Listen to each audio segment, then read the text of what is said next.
You're listening to the Business of Pharmacy podcast with me, your host, Mike Kelzer. Andrew and Frank, for those who haven't come across you online, introduce yourself and tell our listeners what we're talking about today. I'm Frank Harvey. I'm Chief Executive Officer for Surescripts. I've been with Surescripts about a little over a year now. Healthcare for 40 years, started out as a practicing community pharmacist in a small independent and had an opportunity to work in the chain drugstore industry, a little bit in hospital. But again, my whole 40 years of professional career has been in healthcare. I'm Andrew Mellin, the Chief Medical Information Officer here at Surescripts. I've been here about 5 years. By background, I'm trained in internal medicine. I work part-time as a hospitalist for about 15 years, but full-time I've been in health IT. Excited today to talk about how we can improve collaboration between pharmacists in the community and the providers. We have made huge progress, not only for e-prescribing, but that whole life cycle of the prescription, of informing the provider about better costs of care, informing the pharmacist around how to improve medication affordability. And a lot of times we forget just how far we've come. And unfortunately, the past week I had a pretty big reminder. My wife was hospitalized for 10 days with pneumonia in Ireland, and in one of the best hospitals in all of Ireland. And there was no electronic record. There was no connection between pharmacy and physicians other than paper-written records. I think pharmacies were a little bit before their time. Frank, you started an independent pharmacy. Independent pharmacists, back in like the early 80s, we were doing a lot of computer stuff. Did you see any part of the industry that was slower to come on to digital communication versus other ones? Some doctors get, I guess, a stereotype of they want to have those big, huge files and they want to write stuff in their scratch still and all that kind of stuff. First of all, I would say the thing that really helped move the industry forward was when the federal government stepped up and provided a lot of fundings for health systems and for individual physicians to put in computer systems. That really helped move the industry forward a great deal. These aren't inexpensive investments. When a physician's office, a physician's practice, or a health system puts in a computer system, it is very expensive. And particularly since if you've seen one, you've seen one. They aren't all the same. When you have physicians move between health systems, if you will, a lot of times they may be moving from an Oracle system to an Epic system to one of the smaller EHRs. A lot of times it's getting used to those systems. Again, as we move towards more interoperability between all the systems, I think you're going to see us take a next step. But I wouldn't say there was any one health professional or one area that sort of slowed it down.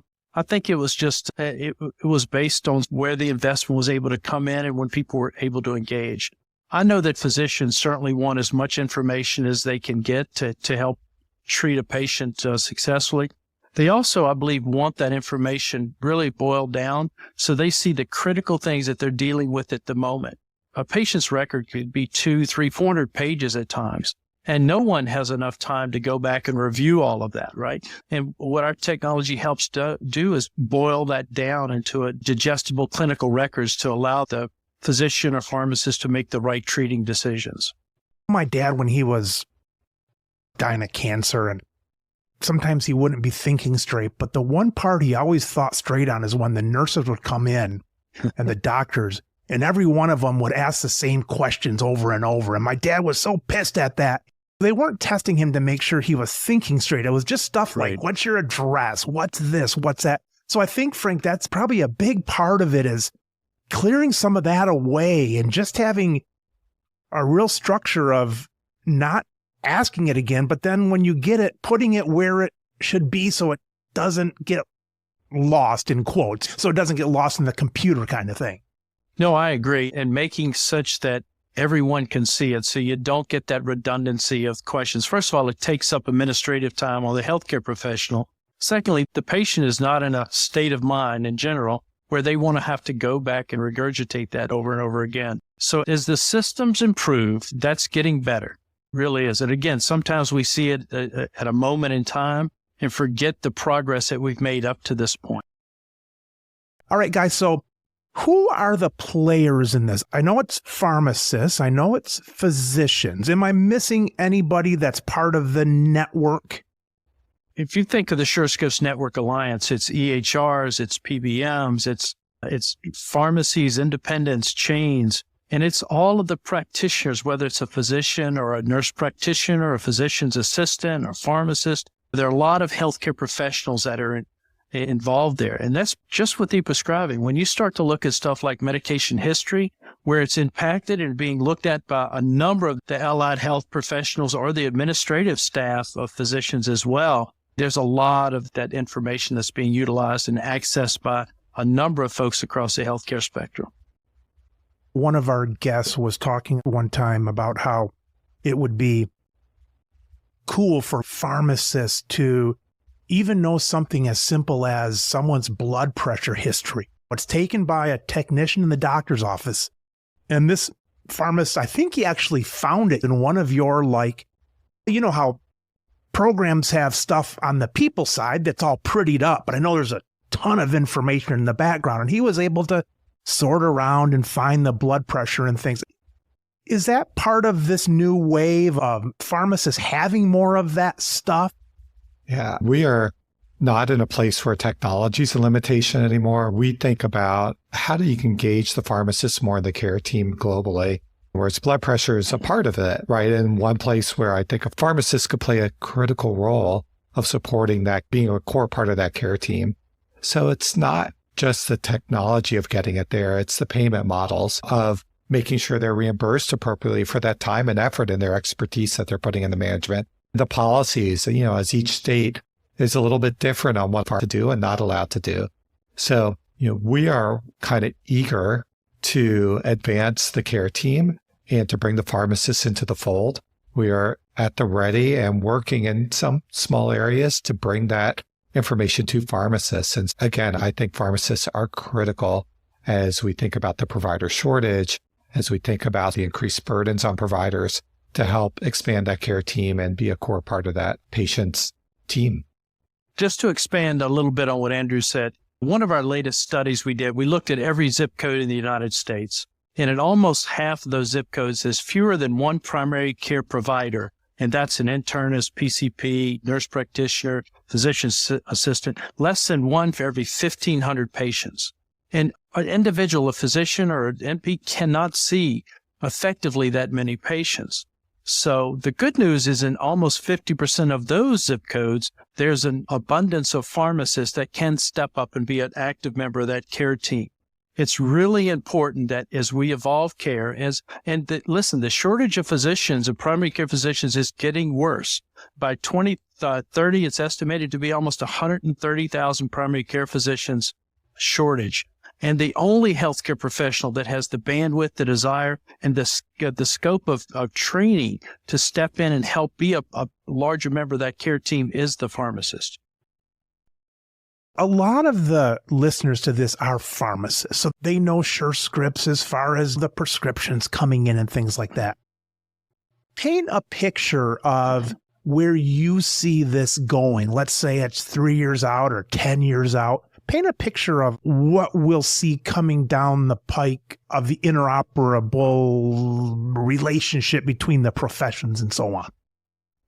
I think there's a few aspects that are really exciting to think about now.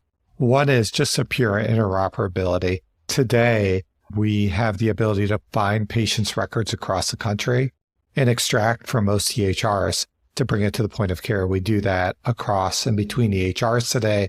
We do that to specialty pharmacies today. We'd love to expand that to retail pharmacies in a more direct way. One of the challenges with that information overload is it is information overload, 300-400 pages of someone's chart when you're looking for one question. So as you look to the future, certainly what we're seeing with artificial intelligence, ChatGPT, the ability to summarize information, answer questions out of the chart, I think is going to be a game changer. Not just for the pharmacist, but for providers to not just be faced with this overwhelming set of information, but to address and get the information they need for that moment in time, that actionable intelligence. So I think that's one core part. I think the other thing that I would encourage your listeners and the people listening today is the way we're going to get there is for everyone to take advantage of the interoperability. So one thing that we see and we manage is the growth of different kinds of ways for the stakeholders in our network to communicate. Things that pharmacists, I'm sure, are familiar with: cancel RX and RX change, medication history. What we see, and I think some of the places that we wish it would go faster, is getting everyone online with that. It's really hard for the providers and pharmacists when only half the network or some people use it. And I understand the constraints of technology upgrades and other things, but the faster people can take advantage of these standards that, whether it's NCPDP or ONC or other places have put in place, the faster we'll get to that place where everyone's integrated in that care team. Again, just encouragement that there's a lot of technologies today, things that half our network's using, that we would love to see, and our providers and pharmacists would love to see all the network using. It eliminates the fax. It makes it faster and more efficient for everyone. And Mike, if I were to paint a picture of you of what the practice of pharmacy in a lot of cases will look like in 3 to 5 years, I think you'll see reimbursement structures in place that are reimbursing pharmacy to do a lot of those sort of lower level of primary care, if you will, blood pressure screenings, test to treat, immunizations, a lot of the things that COVID and the pandemic helped push forward. I think you'll see those things put in place. We'll also see legislatively, state by state, start to empower pharmacists to operate more across the scope of their training. And thirdly, the technology will be there to help hone down the right information that a pharmacist needs at that point of care. They don't need, as Andrew said, all 300 to 400 pages. They need, what is that paragraph of information the pharmacist needs to know immediately when it's dealing with, let's say, an insulin dose escalation based on the latest HbA1cs. Those sort of things. That's what the future practice will be, community-based clinical pharmacy, if pharmacists so want to go there, if a pharmacy wants to go there. It doesn't say they have to go there, but the opportunity for pharmacy to practice community-based clinical pharmacy is going to be much more available 3 to 5 years in the future. And this might already be in place. Like I mentioned the blood pressure thing. It seems like right now, and like I say, you guys might already do this. It seems now that when we get information, it's more of a, this is coming from the doctor through Surescripts, here it is.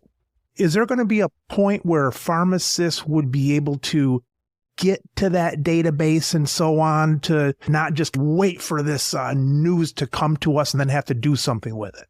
Absolutely. As a part of the evolving care team, as pharmacists are being expected and compensated for doing more primary care, they will have the ability through interoperability, if you will, to reach out, look at a patient's record, have the right information that they need to make those clinical decisions available to them. So it's going to be more of a two-way street rather than the pharmacist waiting on a physician to push something to them. We don't want to focus on the negative, but when you look at this process coming through, where are any bottlenecks? Is it just time? I know it's not computing power. I know it's probably not programming and things like that. Is it just time for adoption? Yeah, the two biggest that I see, and Andrew, I appreciate your insights on this as well afterwards. The two biggest I see is, one, legislatively, having the states recognize a pharmacist's ability and the scope of their practice, and legislating at a state level, because it is a state level, legislating their ability to do that. Secondly, it's ensuring that we've got the reimbursement structures in place, both at CMS and in the health plans, to compensate pharmacists for this activity.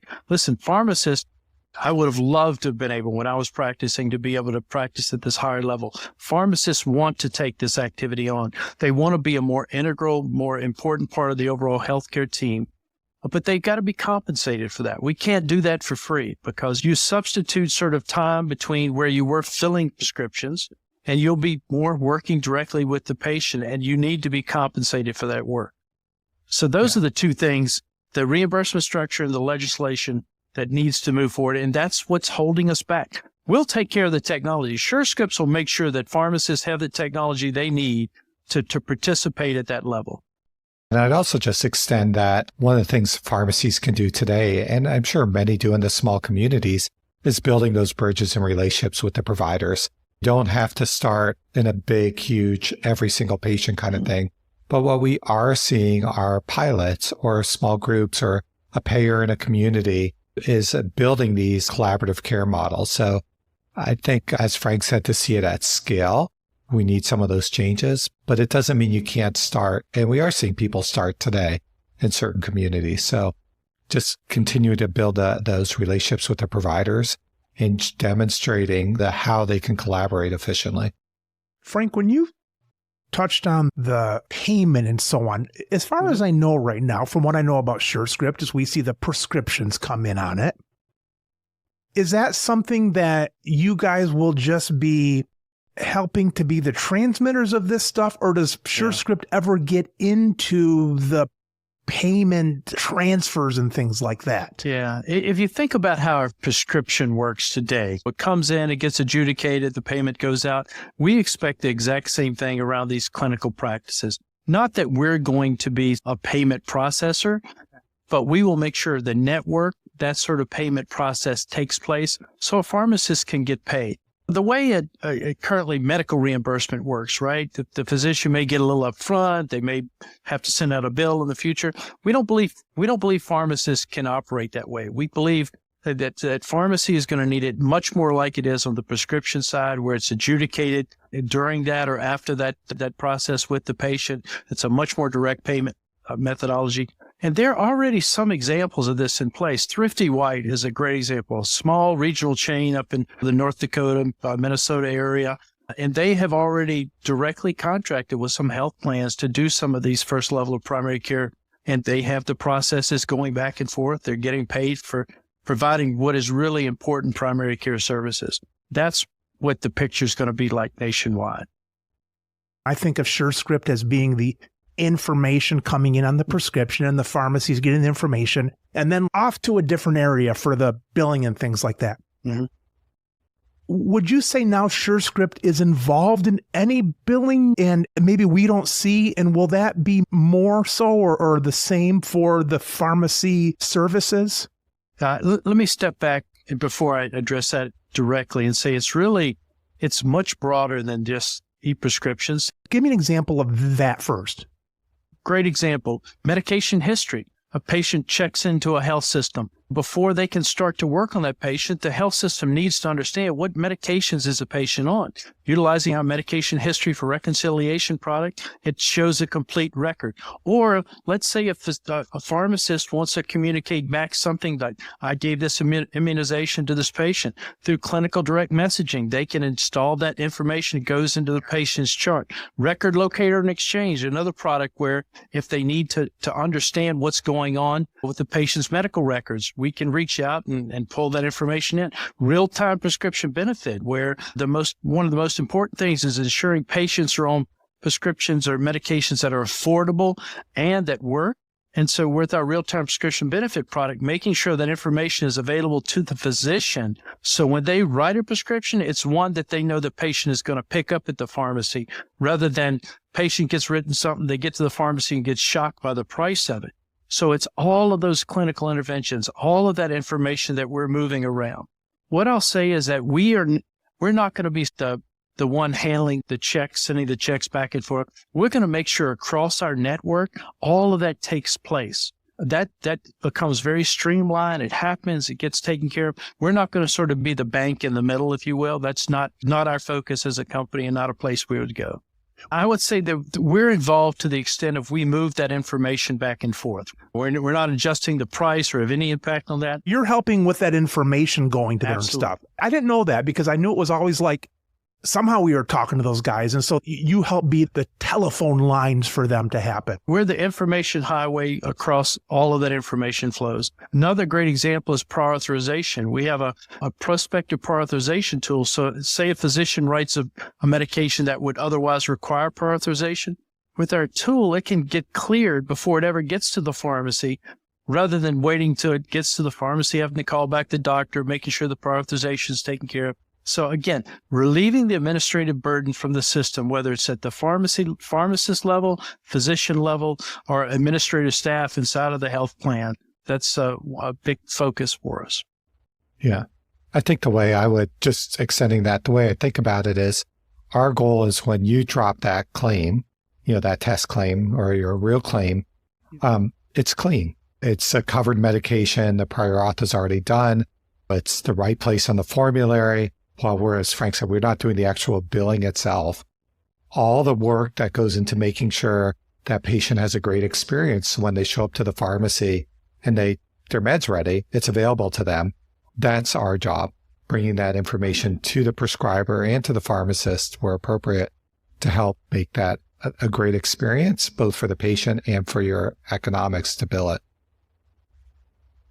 I know that like Google tried to do this and stuff like that, but is there actually one database of what this person's blood pressure was? Or are you guys more like pinging out this information to get stuff?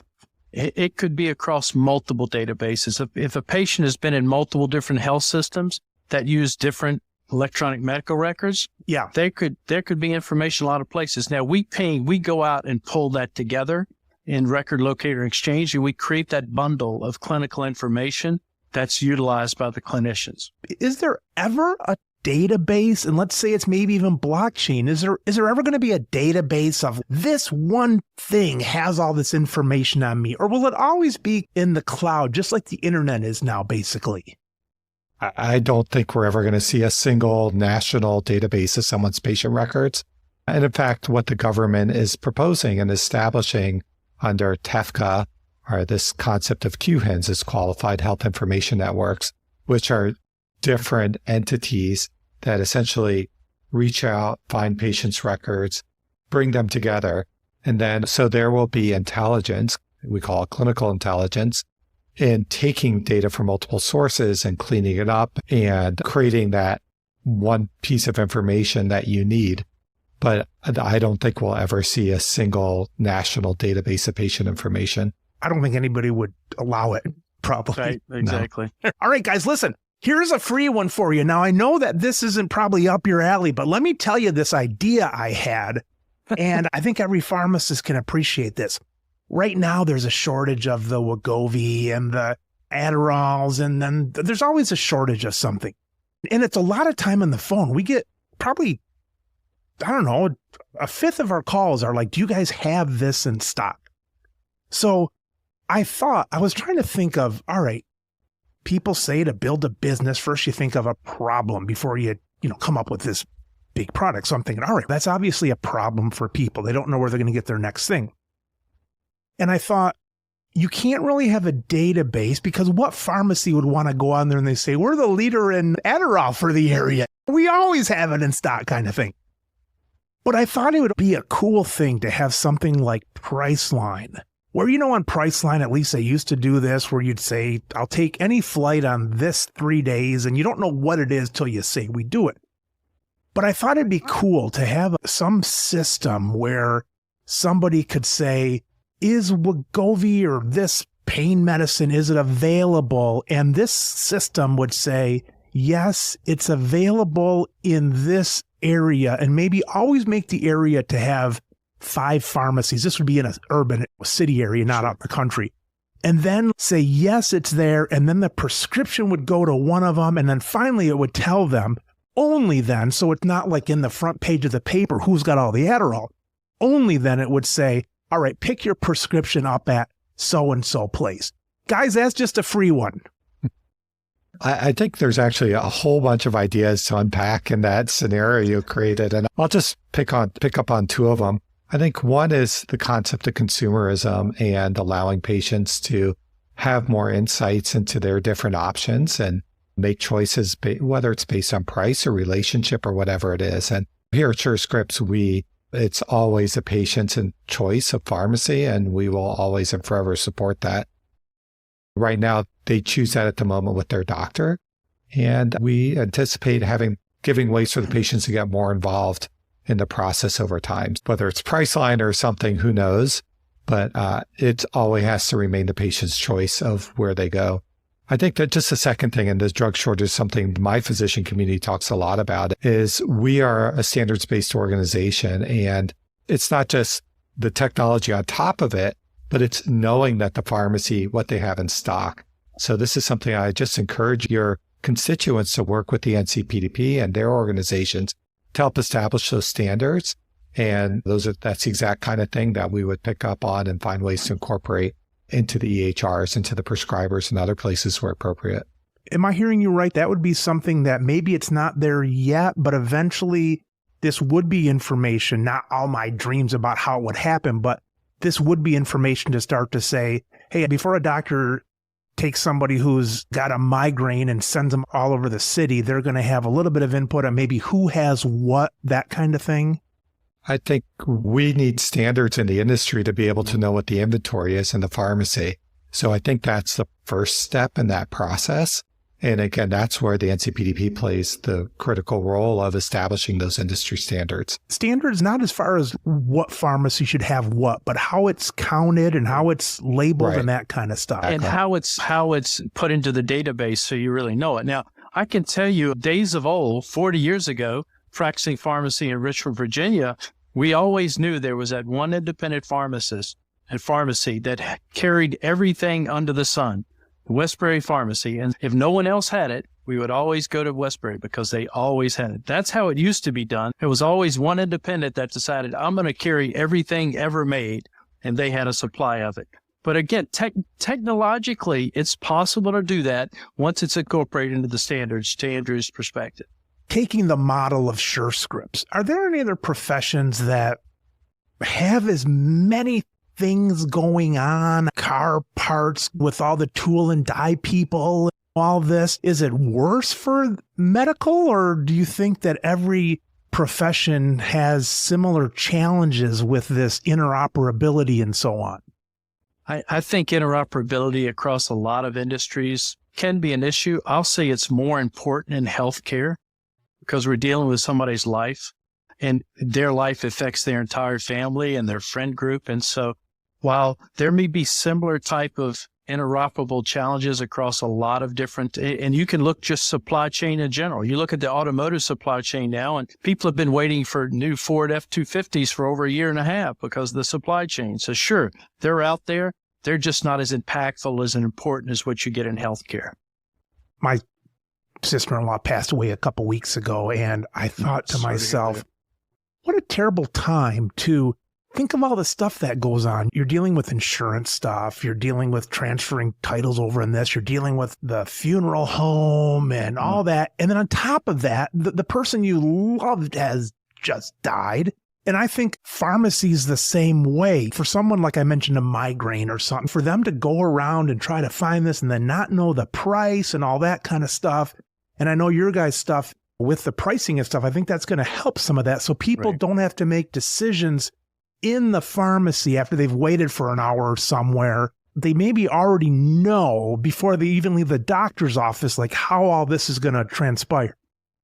Yeah, we talk a lot about moments that matter here. In healthcare, we are privileged as physicians and pharmacists to be working with people and the people that love them in those critical moments that matter. And if you think about it, as a physician, you're sitting in the exam room, you have a conversation with the patient, you've thought about their diagnostic process, you've chosen a therapy, and then that patient goes to their pharmacy and they find out it's unaffordable. It's so frustrating. And so then what does that start? Either the patient's not going to pick it up, they're going to make a really hard choice between that med and maybe their food or their kid's present for the day, or the pharmacist is going to have to make a call back to the provider and do rework, which none of those are great outcomes for the patient or the provider or the pharmacist. In those moments that matter, what we're trying to do and what we're succeeding in doing is getting that information so that provider has a price they can combine and make the best clinical and economic decision for the patient. They do it. The patient knows what they're going to pay when they show up at the pharmacy, and there's no surprises. And it's interesting when we've studied this now, for the people that use that tool, that real-time prescription benefit, those pickup rates were 3.2% in absolute value higher than when that wasn't used at the point of care. So that's pretty remarkable to think about those prescriptions that were abandoned because it was unaffordable to the patient. We're seeing people save $61 on average per prescription when the provider makes that switch. I think for us, it's those moments that matter, informing that provider or the pharmacist to have that information they need to make that best decision and making it that process. The patient already has so much on their mind. They're thinking of their disease or illness. They're thinking about their path to healing. The last thing they want to do is find out they got to call the doctor. They have to rework things and start all over. I have a lot of stories I make up in my head, and they've become true just because I've told myself them so many times. But once in a while, we'll get some weird stuff in on the prescription. It's like, all right, I know what happened. And this is more like 15 years ago, and I think attrition has helped a lot of this. But I'm thinking the doctor's back there and they want to rush off to their golf game, and they're 63 years old. And so they send it up to Tiffany, who is their 17-year-old girlfriend of their son's, who's in the front office. And she just picks stuff. And I would tell my staff, like, oh, that's Tiffany again or something up there, just throwing darts. I'm sure some of that was there, but I know now that the younger physicians or those who are not about to retire, it's better. They got better monitors now. That's easier systems and all that kind of stuff. Is some of that going on, and attrition has taken care of a lot of that, of crossing over from people that were afraid to touch a computer to people that grew up with computers? I think your scenario may still play out in some places. I've seen a lot. But I will say what you're talking about and what the way we talk about it here is prescription quality. We think a lot about how do you communicate that intent to the provider safely, effectively, efficiently, cleanly to the pharmacist. And at the same time, I would say that maybe some people have retired. Meds have also gotten a lot more complicated. You have starter dose maintenance doses. You've got creams, and now the doctors have to be more precise with their quantity unit measures and what size tube to do. At the same time, I think, let's just put aside the people part, things have certainly gotten more complicated. We've been on a journey for many years now of working with our EHR partners and our pharmacy partners to improve that process, to make it cleaner, to look at every aspect of that prescription, and how do we make sure the EHRs are transmitting it clearly and cleanly. The part we're really focused on now is the patient instructions. And Absolutely. I was just on with some pharmacists this morning, and they were talking about, as a provider, expanding the SIG length with the new standard to 1,000 characters is really useful. I think what I heard from the pharmacy side is that created a lot more room for weird prescriptions. And we are very focused on this concept of rare SIGs, of how do you get rid of those kind of really unusual ways to express things, or when things get into patient instructions that shouldn't be there. We're focused on putting things in a more structured and codified way. So it is a journey we've been on, and we've made a huge amount of progress towards there. But again, like the journey we talked about before, we still have a ways to go to make it better. Think about your self-pricing as a pharmacist. All of a sudden you get in this dissertation, and then you have to decide how are you going to include those instructions on a prescription label or on a supplementary label. So the structured and codified SIGs, where we try to, there's some drugs that there may be 7,000 different ways to express the same sort of instructions.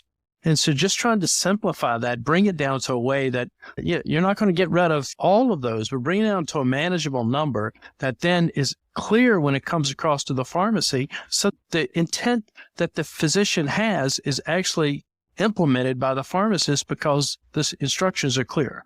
It's interesting what you said, Andrew, about doctors not having that many things before. I think now to when we started in the mid 80s with our computer system, I tell my team we did a lot more prescriptions, but you didn't get any rejects. You had no PARs. It was just, you just throw right in there with a crayon basically in the computer and it would go through. But the point on doctors is they have a lot more choices, where before they might have had 10 or 15 drugs they like, and now it's the sky's the limit.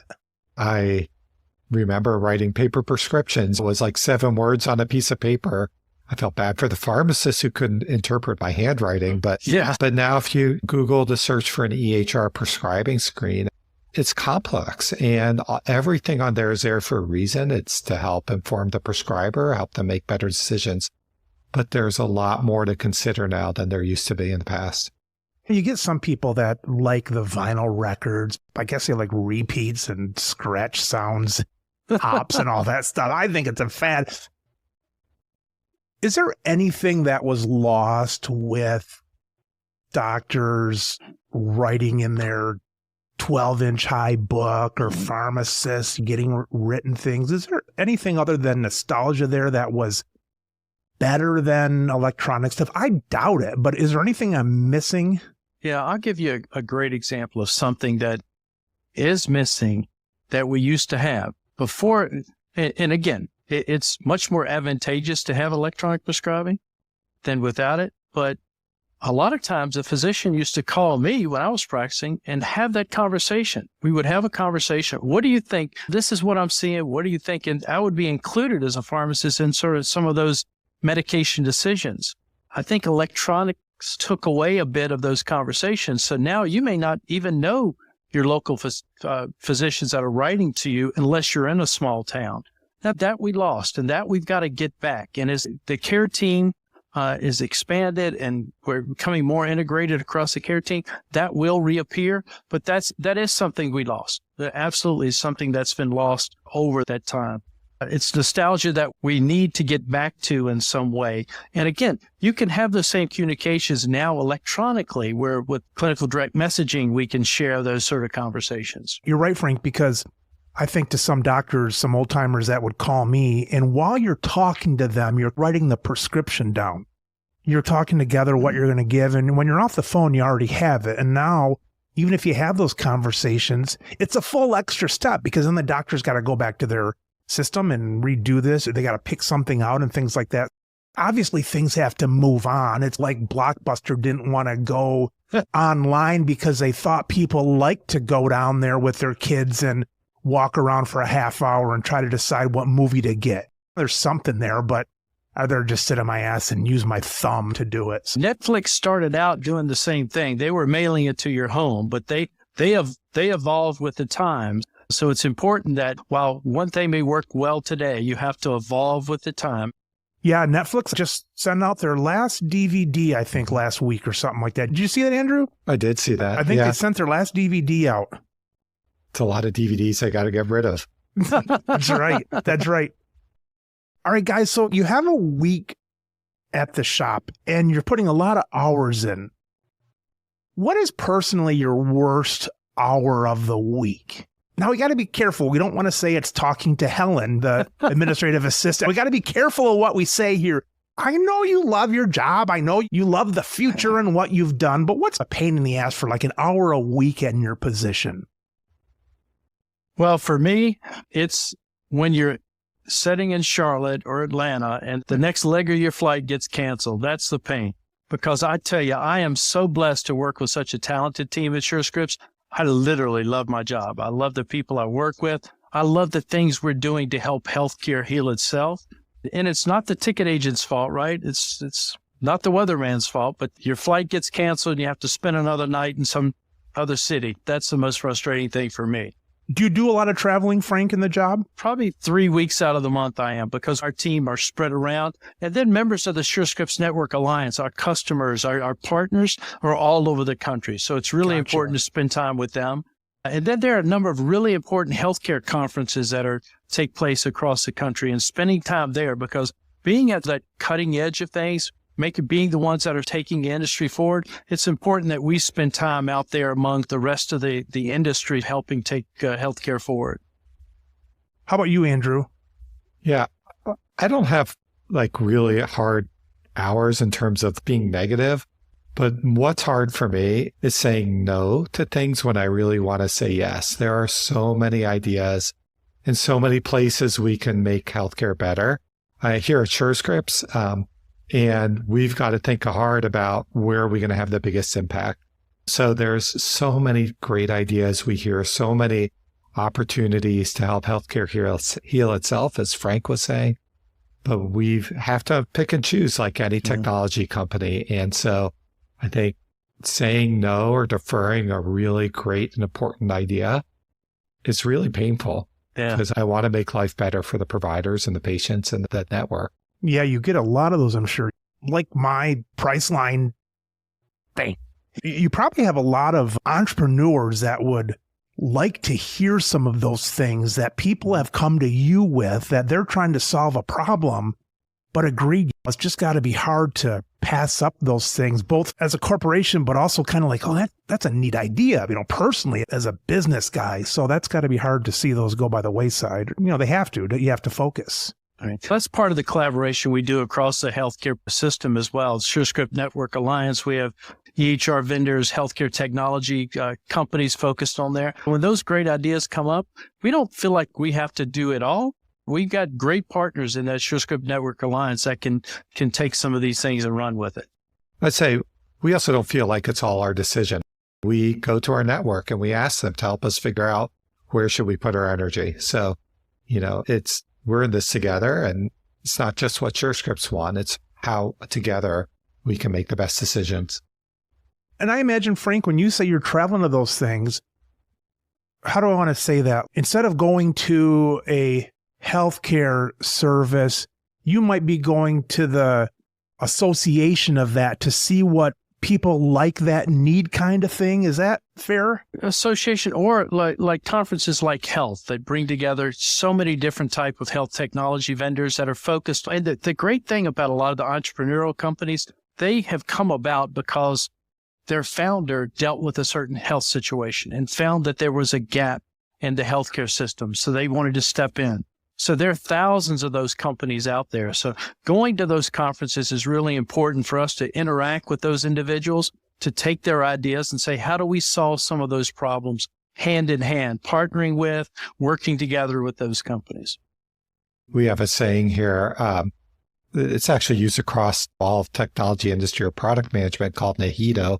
Nothing interesting happens in the office. Yeah. And we can come up with lots of ideas, but the best ideas come with being behind the counter at a pharmacy, shadowing at a provider office, sitting next to the person making the phone calls to the payer. So we try to spend a lot of time at the executive level and also at the end user level, understanding what they're doing and bringing those ideas back to our organization. That's a great point. Andrew and his team, we embedded some individuals in a doctor's office to go through sort of the prior authorization process and what the pains were for the provider. They spent a month there learning, helping out, and it helps make our products better as they bring those learnings back in office. I've always said that with all the damn time people spend in pharmacy school and physician school and dental and all that, if a pharmacist could spend a few hours in the ER, a few hours in the primary care, a few hours this, and then doctors would spend a half a day in a chain pharmacy, a half a day down in the actual pharmacy of the hospital, and then a half a day with this or that. There'd be a lot more openness, or at least cooperation, or at least, what's the word I'm looking for? At least empathy for kind of what's going on with things. Couldn't agree more. Frank and Andrew, boy, thanks for joining us today. Besides all the cool technology stuff you guys have, anytime we think of pharmacists, that's our focus, pharmacists getting more involved in the healthcare team, that's a good thing. So thank you for all you're doing to unite all of those professions, and not just in a fluffy way, but actually in a very hands-on physical way to help us all work together. Mike, it's been a real pleasure spending time with you this afternoon as one pharmacist to another. The one thing I've always said about pharmacists, we're people that care about people. We went into this profession to help people, to help families, because we could see it in our own families needing that. It's been a real pleasure to spend time with you. Yeah, and thank you too. As we were just ending up talking about, one of the great parts of my job here as a physician, I have now been behind a retail pharmacy counter. I've been in specialty pharmacies. I've been at payers. I have actually had the chance to see the other sides of the network and to create that empathy and help bring our groups together. So thank you for the opportunity to speak here as a physician to your pharmacist community. Thank you so much for your time, guys. I look forward to keeping in touch. Great. Thank you.